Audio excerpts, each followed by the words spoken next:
Hi guys, this is Ravi and you are listening to me on the Nifty BN channel. It's Friday, October 2nd.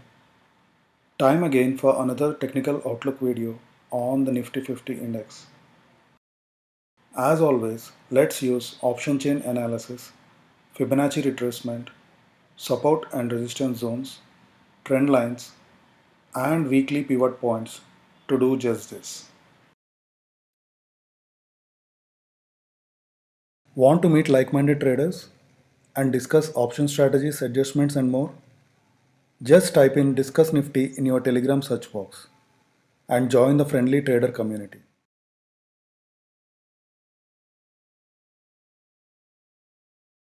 We are looking at the daily chart of the Nifty 50 index.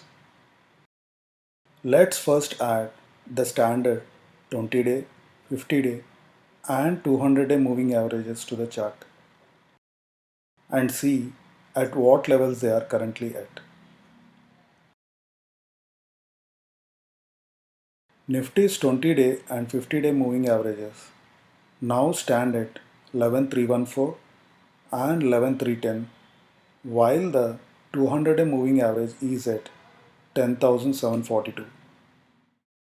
The confluence of the 20-day and 50-day moving averages at the 11,310 levels will now act as an immediate support for the index. If we draw a downward sloping trend line from the swing high of 11,794 made on 31st August to the swing high of 11,618 made on 16th September and extended to the right, we can see that Nifty is likely to run into a resistance close to 11,440 levels on the upside. The index has to breach this trend line to move further up. If we draw a Fibonacci level from the top at the 11,618 level to the bottom at the 10,790 level, the 78.6% retracement level comes around 11,440. And then, if we draw another Fibonacci level from the top at the 11,794 level to the bottom at the 10,790 level, the 61.8% retracement level comes around 11,410. If Nifty is able to cross the confluence of these three resistance points, that is, the downward sloping trend line at 11,440, the 78.6% retracement at 11,440 again, and the 61.8% retracement at 11,410, the next upside targets would be 11,600 and 11,800 in the near term. Nifty has so far given two unfilled gaps, that is 11,072 to 11,099 on September 28th and 11,294 to 11,347 on October 1st. In its rise from the recent swing low of 10,790. Now these gaps will act as a support for the next up move. The current levels of the traders' expectations of volatility as measured by India VIX is at 18.35, which is the lowest level in the last 9 months. An overall lower India VIX could provide support to the market at key levels. The 14-period daily RSI is quoting near 54.67 and is pointing higher, suggesting further strength.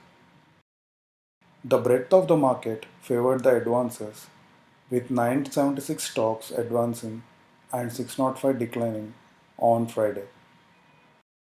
On the sectoral front, all sectors ended in green, led by media, bank, and financial services in the past week.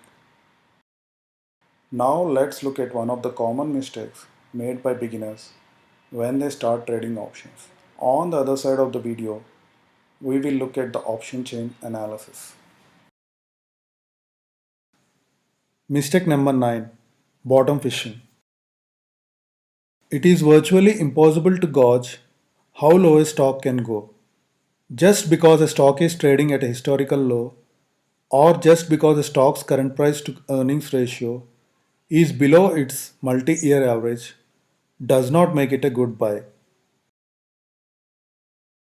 Investors need to understand the importance of catching the falling knife for value.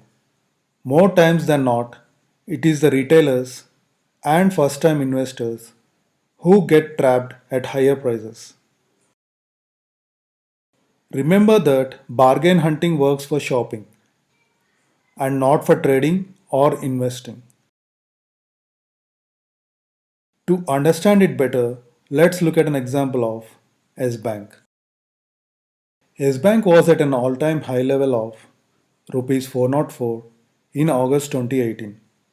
When it dipped to a low of rupees 146.75 in November 2018, it looked like a good buy to many investors. But the stock continued its downward march and reached a low of rupees 29 in October 2019. But if you thought this was the lowest S Bank can go, you are mistaken. The stock is currently trading below rupees 20 after hitting an all-time low of rupees 5.65 on March 6, 2020. So think twice before your next bargain hunt. Now let's look at the option chain of October 8th weekly expiry. On the put side, it is evident that maximum open interest stood at 11,200, followed by 11,300, and followed by 11,000 levels. While on the call side, maximum open interest was at 11,500, followed by 12,000, and followed by 11,400 levels.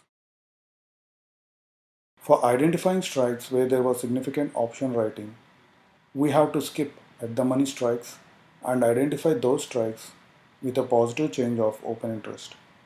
It is evident that on the call side, there was significant writing at 12,000, 11,800, and then 11,700 levels. And on the put side, significant writing was seen at 11,400, 11,300, and 11,200 levels. For identifying strikes where there was significant option unwinding, we have to identify those strikes with a negative change of open interest. It is evident that on the call side, there was significant unwinding at 11,200 and then 11,300 levels. And on the put side, there is no sign of any unwinding. This indicates there is a potential resistance at 11,600 and 11,800 levels and a potential support at 11,200 levels.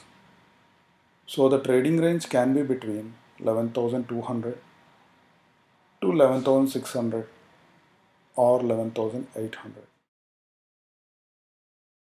Now to pivot points. Weekly pivot points are theoretical support and resistance levels based on the previous week's high, low, and close values. Last week's high, low, and close values are 11,428, 11,101, and 11,416 respectively. Based on these levels, 11,315 is the pivot point, 11,530, 11,643, and 11,857 are resistance levels, and 11,202, 10,987, and 10,874 are support levels for this week. Coming to Bank Nifty, last week's high, low, and close values are 22,293, 21,073.5, and 22,246. Based on these values, 21,871 is the pivot point, 22,668, 23,091, and 23,888 are resistance levels, and 21,448, 20,650, and 20,228 are support levels for this week. Trump's testing corona positive. US presidential election in general, and the upcoming corporate results season will now hold cues to how the market behaves. The recent swing low of 10,800 and the 200-day moving average, which is also at about the same 10,800 levels, might continue to provide support on declines, while the swing high of 11,800 might act as a resistance going ahead. Thank you for watching. Please post any questions you have in the comment section.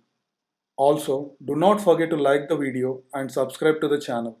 To find us on Twitter and Telegram, use the username NiftyBN. Also, I post some of my trades to the community tab, so don't forget to check that from time to time.